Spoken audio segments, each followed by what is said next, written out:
Bonjour Monsieur le ministre. Bonjour. Bon, vous n'êtes plus à présenter à nos internautes, hein.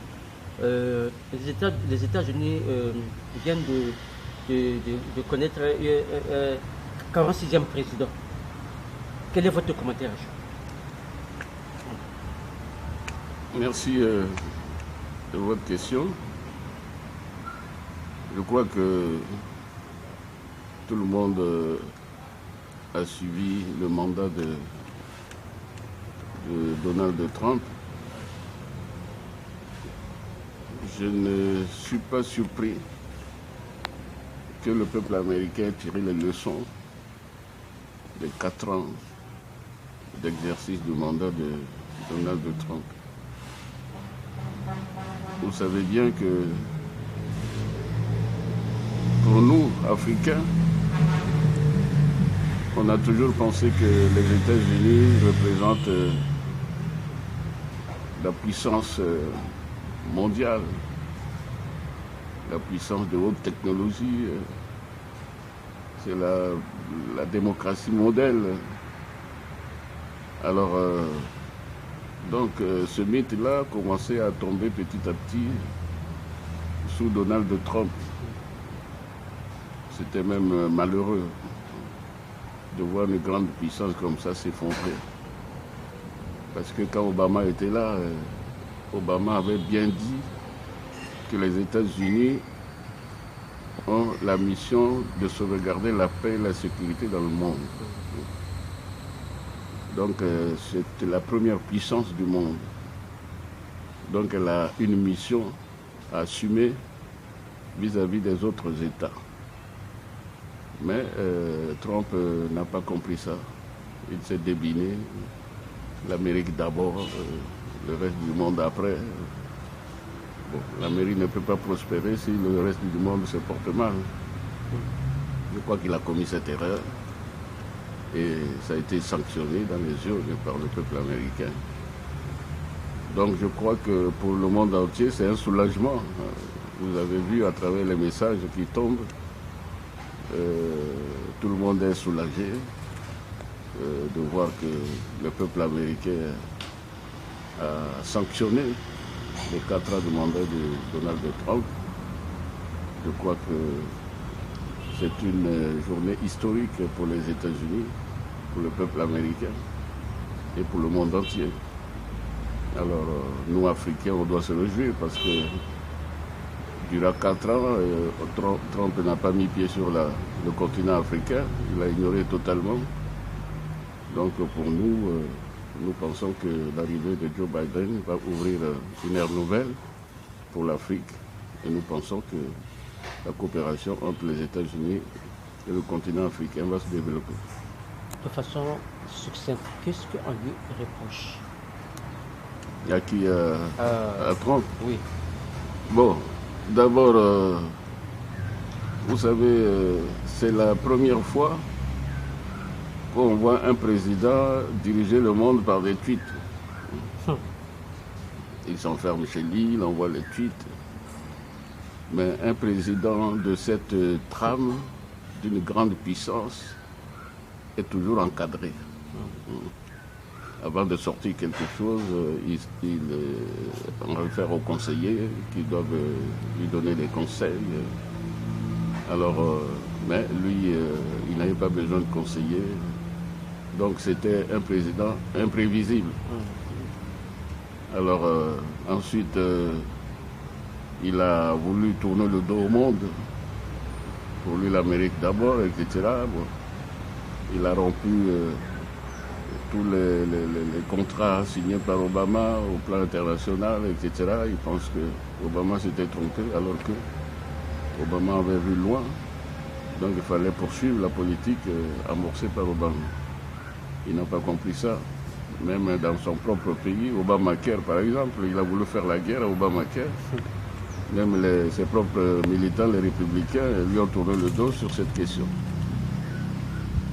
Donc il a posé des actes totalement contraires à la diplomatie internationale et même à l'intérieur du peuple américain.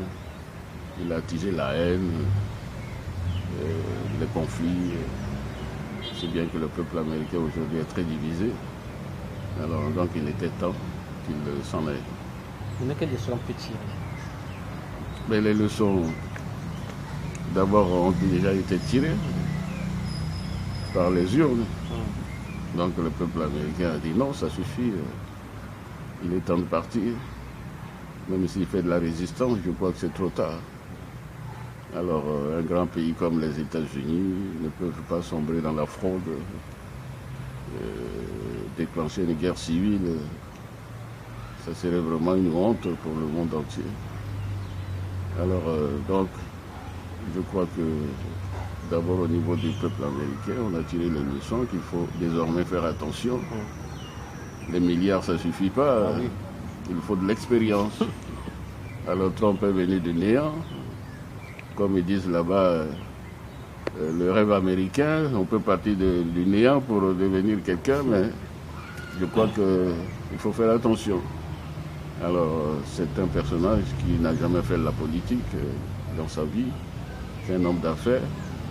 Et on a vu ce qu'on a vu. Il a montré ses limites. Voilà, il a montré ses limites en matière de politique générale. Donc nous, Africains, on doit aussi tirer les leçons de tout ça, de voir qu'il faut des institutions fortes. Parce que si Trump était en Afrique, il allait se proclamer président, hein, sans problème. Mais là-bas, les institutions sont fortes, si bien qu'il n'a pas pu faire ce qu'il voulait faire. Abordons le deuxième aspect de notre interview. En Côte d'Ivoire, il y a eu les élections présidentielles. Quel est votre point de vue, quelle est votre opinion par rapport à cette élection? Oui, mais la situation de la Côte d'Ivoire est troublante. Surtout que je pensais que le président Ouattara allait apporter une touche nouvelle en tant qu'intellectuel, en tant que haut cadre. Il a quand même été directeur général adjoint du FMI.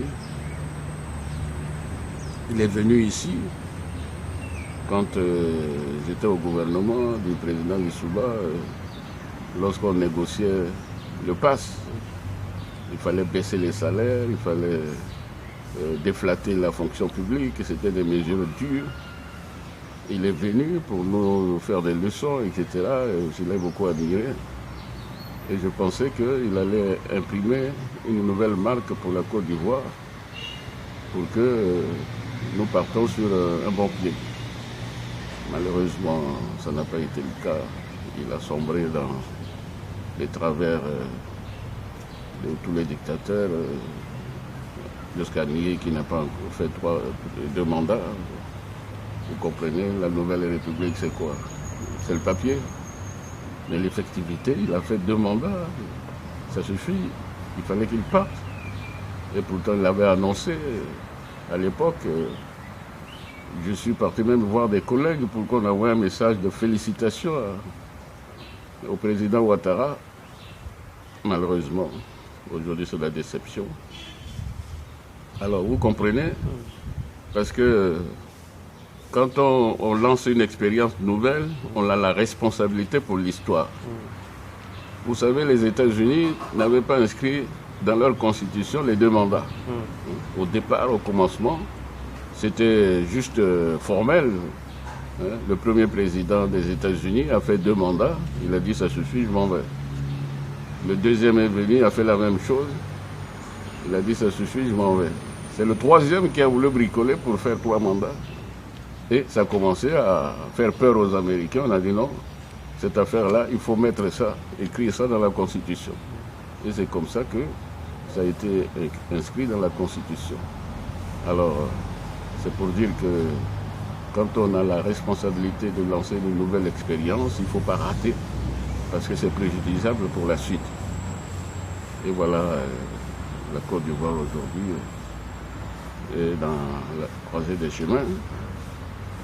Et je pense que peut-être la raison va triompher, mais je ne vois pas comment, telles que les choses sont parties.